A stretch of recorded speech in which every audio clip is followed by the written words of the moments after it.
Dobrý deň, Papielka, tešíme, že som vás mohla spoznať. Prosím vás, sadnite si. Ďakujem vám, že ste si našli čas na dnešné stretnutie. Volám sa Henrieta Balgová a ako viete, som finančnou poradkyňou spoločnosti Finance Partner. Nech sa páči, tu je moja vizitka. Finance Partner je popredná maklérska spoločnosť. Ak môžem, tak by som vám na začiatok rada povedala, čo je mojou prácou. Môžem? Môžete. Mojou prácou je udržiavať rodiny pohromade, keď sa stane to najhoršie, ale i keď sa stane to najlepšie. To najhoršie, čo by sa vám mohlo stať, je, že nebudete žiť tak dlho, ako si plánujete.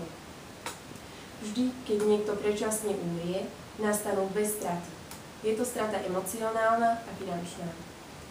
S tou emocionálnou stratou vám bohužiaľ pomôcť neviem, ale s tou finančnou vám pomôcť dokážem.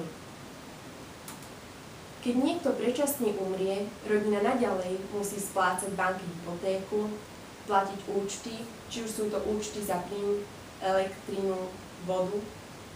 Tiež sú to faktúry od mobilných operátorov, ktoré nie sú v tej nižšej sume. Rodina tiež musí v obchodoch nakupovať jedlo, aby mala čo jesť, aby nehladovali. Deti tiež, ako chodia do školy, tiež potrebujú vlastne peniaze na pomôcky.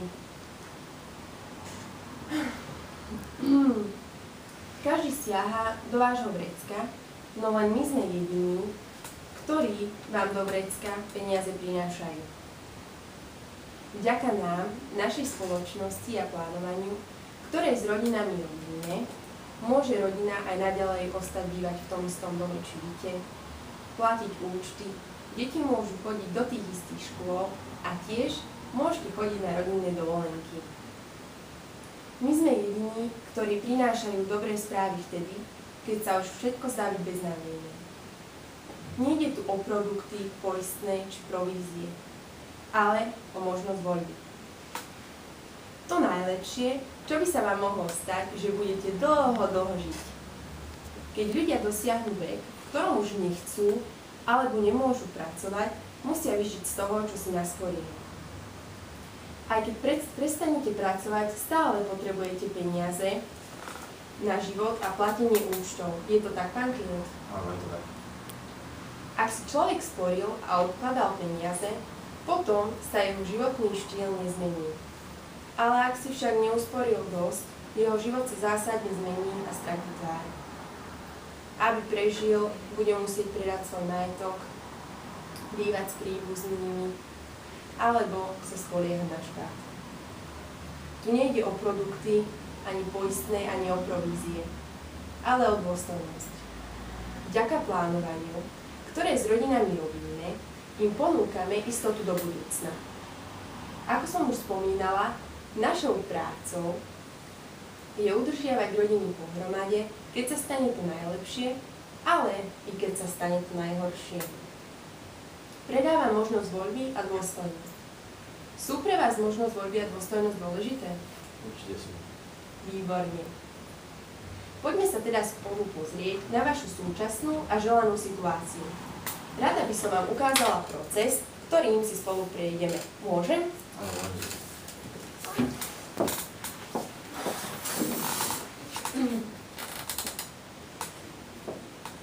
Prvá vec, ktorú spravíme, je, že sa pozrieme na váš súčasný stav. Tu sa nachádzate teraz vy.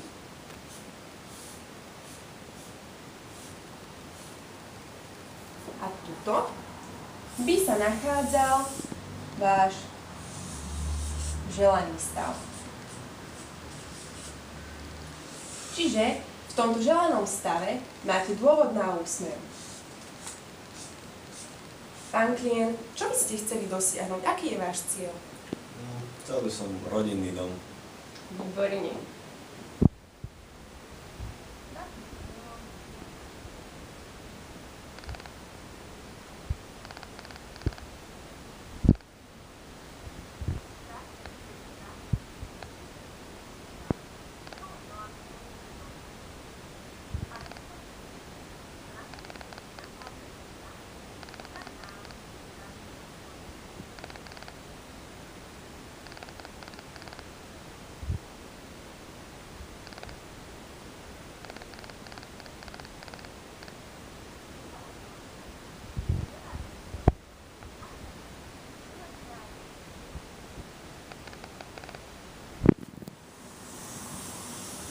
vás v prípade komplikácií zachytí a vytvorí pre vás a vašu rodinu rebrík, po ktorom sa zase môže vy a vaša rodina dostať k tomu želanému stavu.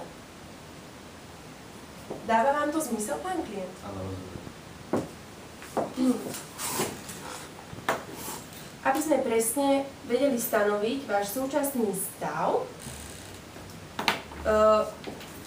tak by nám k tomu pomohla, teda pomôže nám k tomu táto finančná analýza.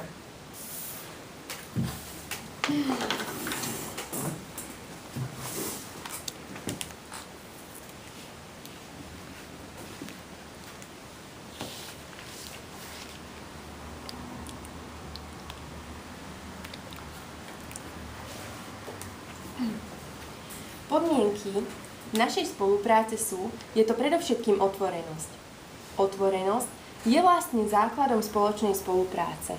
Ak budeme k sebe otvorení, budeme schopní lepšie vyriešiť váš problém.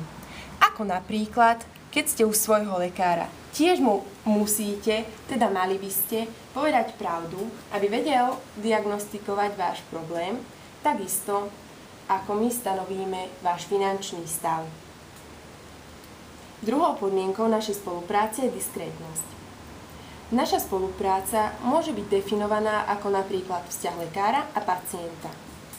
Čiže o čom sa budeme spolu rozprávať, zostane len medzi nami. Ide o dôveru, čiže o dôverné informácie. Ďalším bodom je tu korektnosť. Korektnosť znamená, že sa budeme k sebe správať spravodlivo. Budeme si podávať pravdivé informácie, a teda budeme konať podľa etických a morálnych pravidiel. A tuto posledný bod odmena. Ak budete spokojní s našou prácou, našou odmenou od vás budú odporúčania na ľudí, ktorí by tiež mohli využiť naše služby.